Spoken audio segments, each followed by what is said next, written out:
আজকের দিনই বৈঠকে সংক্ষিপ্ত সময়ে বক্তব্যের বিষয় নফল সিয়াম ও 15ই শাবান।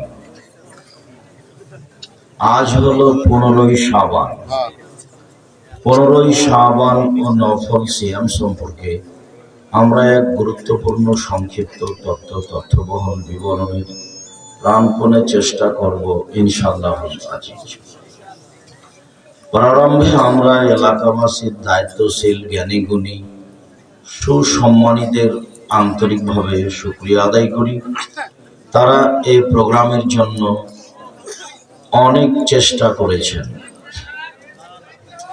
অত কথা বলতে হচ্ছে কেন? একজন বলেছে হয়েছে, আর একটু ধীরেই কথা হবে আজকে ইনশাআল্লাহ।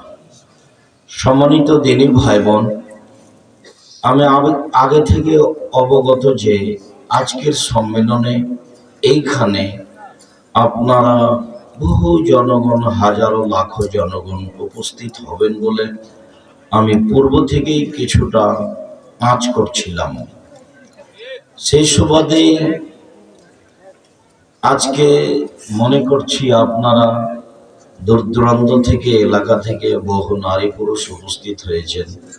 আপনাদের শুকরিয়া আদায় করি, জাযাকুমুল্লাহ খায়র। আপনারা যেমন কষ্টের মধ্যে, সেদিন কবে আসবে যেদিন আব্দুর রাজ্জাক বিন ইউসুফ আবারও আমাদের এলাকায় ফিরে আসবেন।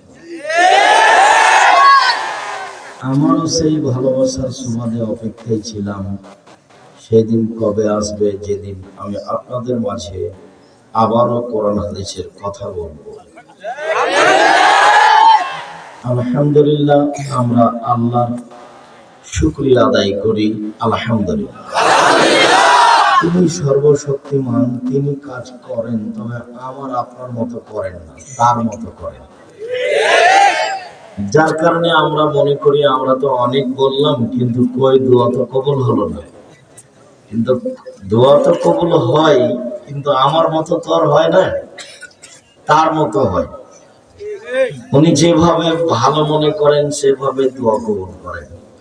আল্লাহর নবী মুহাম্মদ সাল্লাল্লাহু আলাইহি সাল্লাম খুব বেকায়দায় পড়ে বদদোয়া করেছেন। মানে একদা আবু জাহাল বলেছিল যে শোনো, মুহাম্মদ সিজদা যখন করবে তখন তার মাথার উপরে উটের ভুঁড়িটাকে চাপিয়ে দিতে পারে। তো ক্ষিপ্ত একজন বলল আমি পারি, চাপিয়ে দেওয়া হলো। কে যেন ফাতেমাকে বলল, ফাতেমা তোমার আব্বা তো সিজদা থেকে উঠতে পারছে না, এই ঘটনা। তো ফাতেমা রাদিয়াল্লাহু তাআলা আনহা দৌড়িয়ে আসলেন, উটের ভুঁড়িটা সরিয়ে দিলেন। আল্লাহর নবী ওখান থেকে উঠে তাদের জন্য বদদোয়া করলেন, আল্লাহ তুমি তাদের ধ্বংস করো। আল্লাহর নবীর এই অপমানজনক অবস্থার বদদোয়া কবুল হলো 12 বছর পরে বদরের যুদ্ধে। কতদিন পরে? 12 বছর পরে। ইউসুফ আলাইহিস সালাম নির্দোষ মানুষ ছিলেন। ভাইরাই জুলুম করেছিল। ভাইরা আসলে তাকে ইদারায় ফেলে দিয়ে তার আব্বা ইয়াকুব আলাইহিস সালামের সামনে বলেছিল, আসলে আমরা একটু বেখেয়াল ছিলাম, ইসবকে বাঘে ধরে খেয়েছে, আপনি তো বিশ্বাস করবেন না আমাদেরকে। এই দেখেন জামাতার রক্ত লেগে আছে, এ দেখেন, আপনি তো আমাদের বিশ্বাস করবেন না। তারপরেও তিনি বললেন যে তোমরা এটা কথা বানিয়ে নিয়েছো,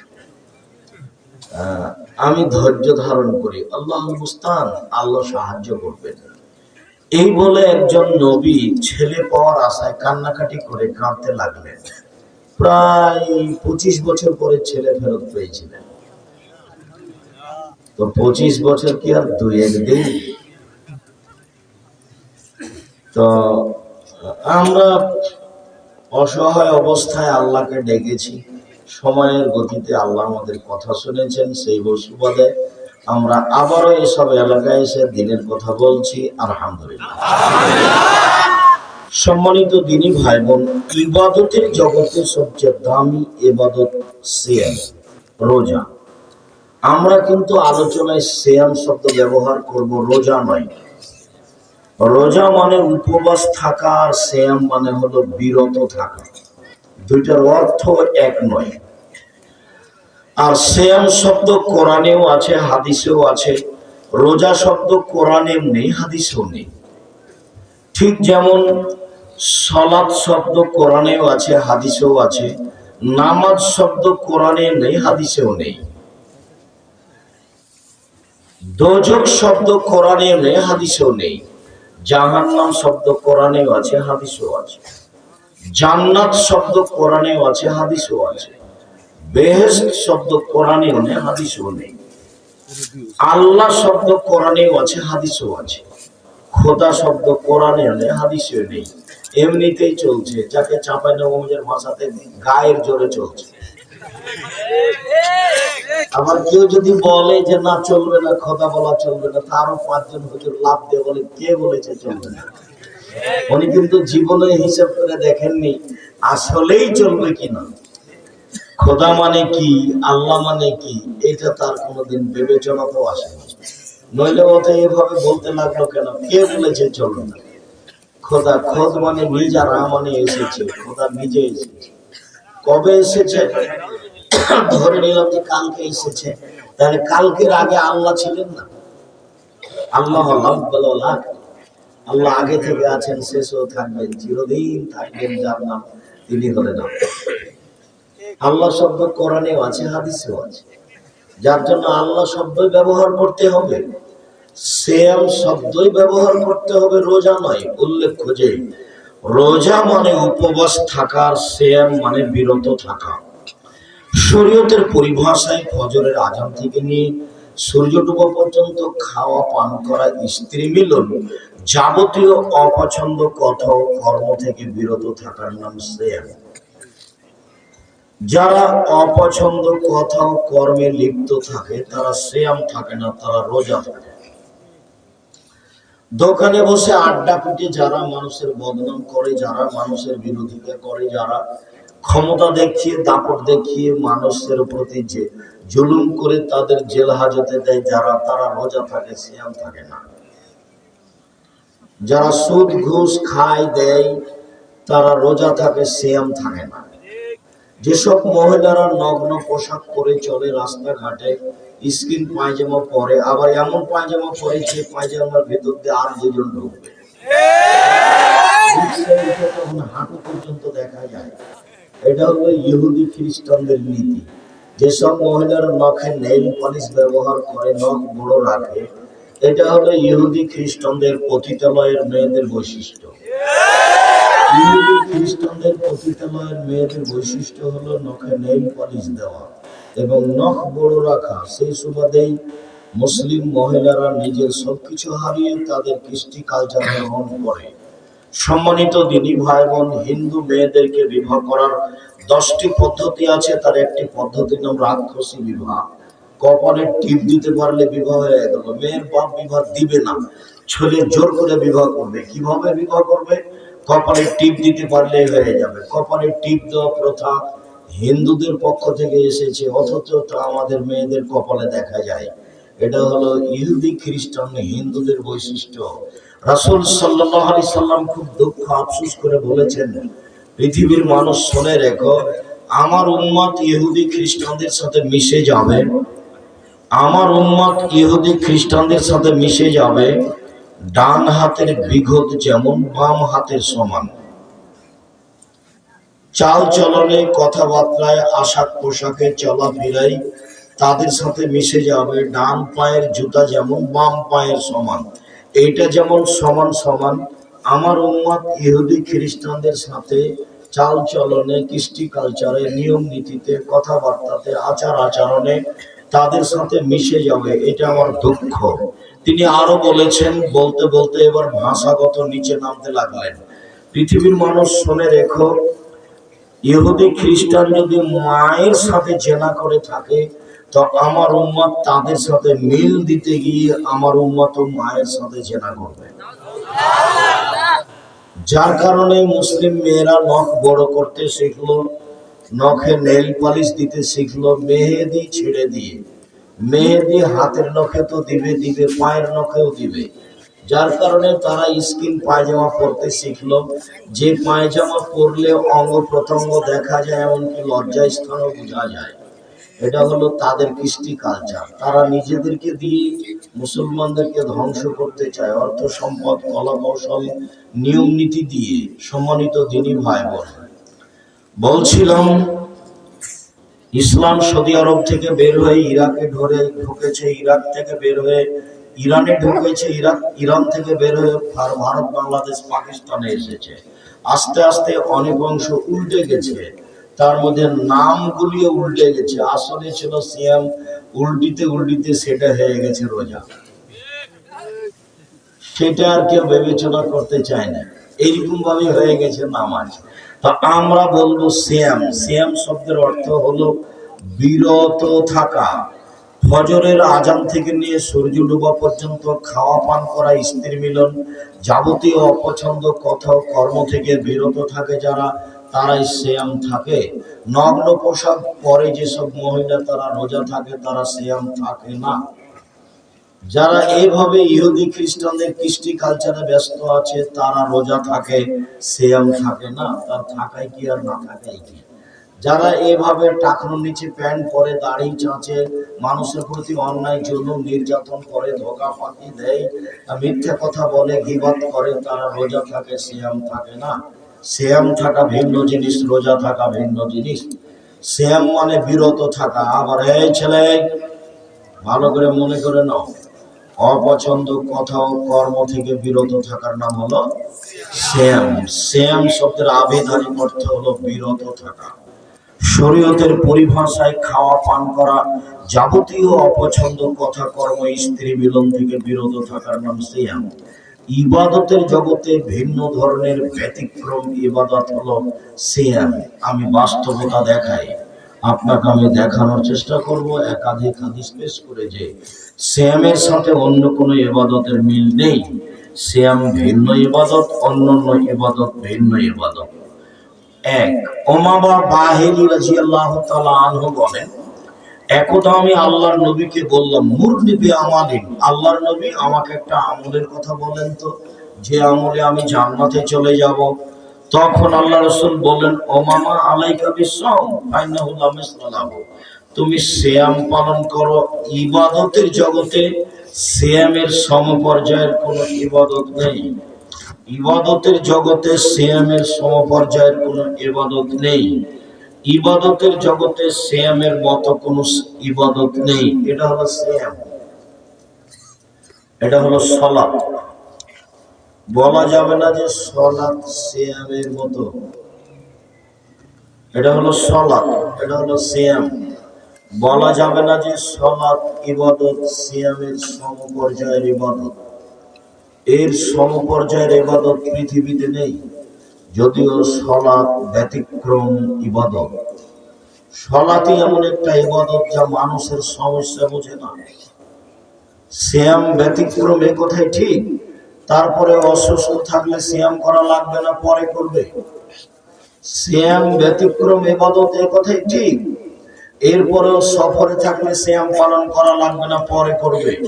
কিন্তু সালাত এমন একটা ইবাদত, পেশাব, পায়খানা, কাপড় চোপড়, পশ্চিম কেবলা কিছুই বুঝে না, অসুখ বিসুখ কিছুই মানে না। সময় হলেই কি করতে হবে? করতে হবে, তার নাম সালাত। এরপরেও সালাত সিয়ামের সমপর্যায়ের ইবাদত নয়, এ কথা মুহাম্মদ সাল্লাল্লাহু আলাইহি সাল্লাম বলেন।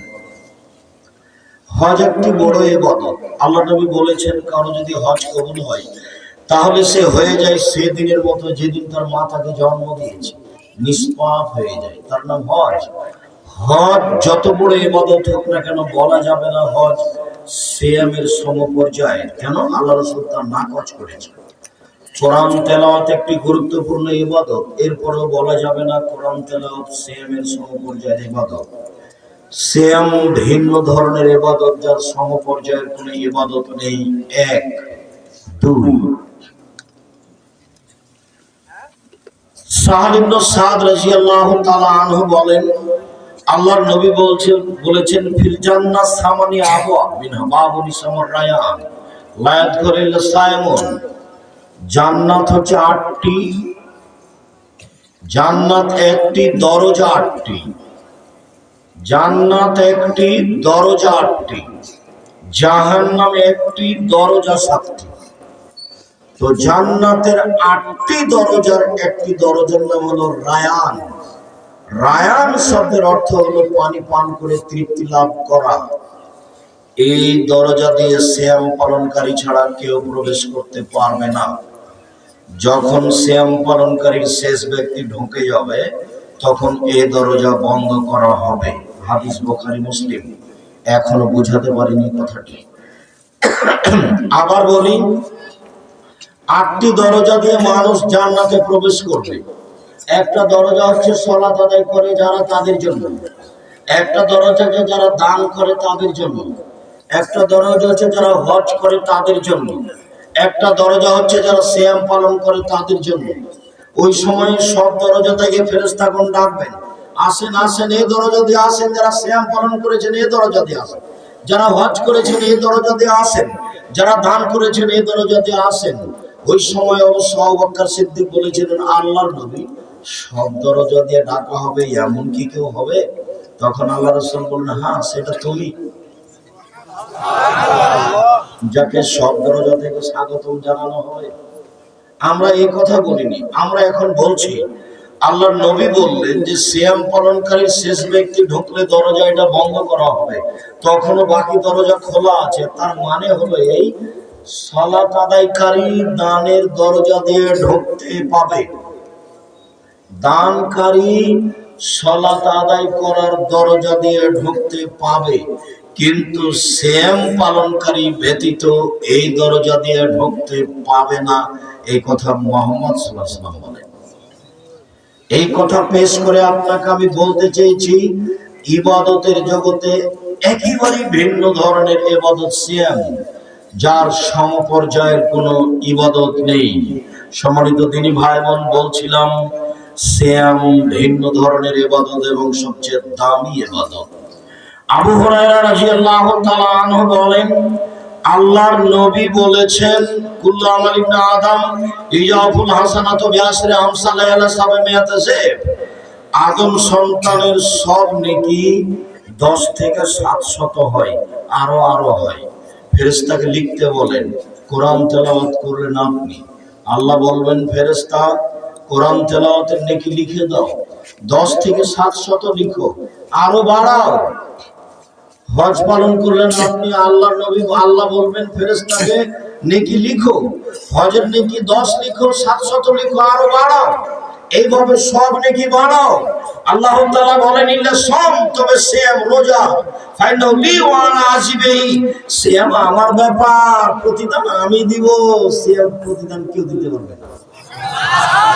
কেউ সিয়াম পালন করলে আল্লাহ বলবেন না ফেরেশতাকে লিখে দাও 10 নেকি। সিয়ামের কোনো 5-10 নেকি নেই। সিয়ামের কি আছে আব্দুর রাজ্জাক সাহেব? সিয়ামের বিনিময় হলো জান্নাত। সিয়াম পালন করলে 10 নেকি পাওয়া যায় না, 20 নেকি পাওয়া যায় না, এরকম কথা আল্লাহ নবী উল্লেখ করেননি। চলেন আগে দেখাই ইবাদতের জগতে সবচেয়ে ভিন্ন ধরনের ইবাদত সিয়াম। তবে অত হাদিসে আরেকটি বাক্য বলেছেন আল্লাহর নবী। আল্লাহ তাআলা বলেন, পৃথিবীর মানুষ মনে রেখো, আদম সন্তানের সব নেকি বাড়ানো হবে, 700 থেকে আরো বাড়ানো হবে। আদম সন্তান মনে রেখো, তবে সিয়াম, আল্লাহ বলছেন, তবে সিয়াম আমার ব্যাপার, প্রতিদান আমি দিব। ভিন্ন হলো না। এখন আল্লাহ একটা কথা বলছেন, হাদিসে কুদসি বলে, আজদি ইয়াদাও শাহওয়াতাহু ওয়া তা'আমাহু, আমার কারণেই তো সে দুটো জিনিস ছেড়ে দিয়েছে, আমার কারণেই তো সে দুটো জিনিস ছেড়ে দিয়েছে। এক, দিনই খাদ্য খায়নি, 2, মন মতো চলেনি। মন মতো চলা কি জিনিস? এই ছেলে দু একটা বলতে পারো, মন মতো চলা কি জিনিস? হ্যাঁ পারি, বলো দেখি। আমি তোমার পক্ষ থেকে বলি, সেটা হলো এই যে তুমি দোকানে বসে আড্ডা পিটছো কেন, কার সাথে গল্প করছো, এইটা কি? এটা হলো মন মতো চলা। বুঝতে পারলে না? এটা হলো মন মতো চলা। তুমি যে ওখানে বসে আছো, তো দেখছো যে 2 জন মিলে বসে আছে, ওরা বিগত চেয়ারম্যানের নিন্দা করছে, তখন তুমি গিয়ে বলছো ঠিকই বলেছিস, আসনি খারাপ। আচ্ছা, আপনি যা ইবাদত করেছেন জীবনে, হজ করেছেন, কোরআন তেলাওয়াত করেছেন, তাসবিহ তাহলিল জিকির আজকার করেছেন, সব নাকি এক পাল্লাতে দিয়ে দেন। আর এই যে আপনি কথাটা বললেন আসলেই খারাপ, এই কথাটা এক পাল্লাতে দেন, দেখি কোনটা বেশি ভারী হয়। এই বাক্য বেশি ভারী। সব নাকি একেবারে উল্টে দিবে এই একাই। কেন? এইটার ক্ষমা চেয়ে ক্ষমা হবে না। হ্যাঁ, একাধিক দিন শুনেছি, আব্দুর রাজ্জাক বিন ইউসুফের মুখেও শুনেছি যে সুদ খাওয়া বড় পাপ। তবে ভাষাগত ভাবে সুদের পাপের যে ভাষা আছে, পৃথিবীতে আর কোন পাপের সে ভাষা নেই। পাপ যত বড়ই হোক, আল্লাহ নবী বলছেন কেউ যদি 1 টাকা সুদ খায় তাহলে 36 বার জেনা করে যত পাপ হবে, 1 টাকা সুদ খেলে তার চেয়ে বেশি পাপ হবে। মানুষকে হত্যা করা বড় পাপ, তবে ভাষা এরকম নয়। পৃথিবীতে দ্বিতীয় মহাপাপ হলো বাপ মায়ের অবাধ্য চলা, কিন্তু ভাষা এমন নয়। পৃথিবীর তৃতীয় মহাপাপ হলো মিথ্যা সাক্ষী দেওয়া, কিন্তু ভাষা এমন নয়। পৃথিবীর চতুর্থ মহাপাপ হলো মানুষকে হত্যা করা, কিন্তু ভাষা এমন নয়। মদ খাওয়া বড় পাপ, ওই ভাষার মান ভারী, কিন্তু ভাষা এমন নয়। মদের পাপের মান ভারী। কি? কেউ যদি একবার মদ খায় 40 দিন আল্লাহকে নিজের দিকে করতে পারবে না, তাহলে ওর মান ভারী, ওই পাপ বেশি মজবুত। কিন্তু মায়ের সাথে জেনা এই কথা বলেন, 36 বার জেনা এই কথা বলেন। বলেছেন কেউ যদি একবার মদ খায় তাহলে 40 দিন তার নামাজ কবুল হবে না।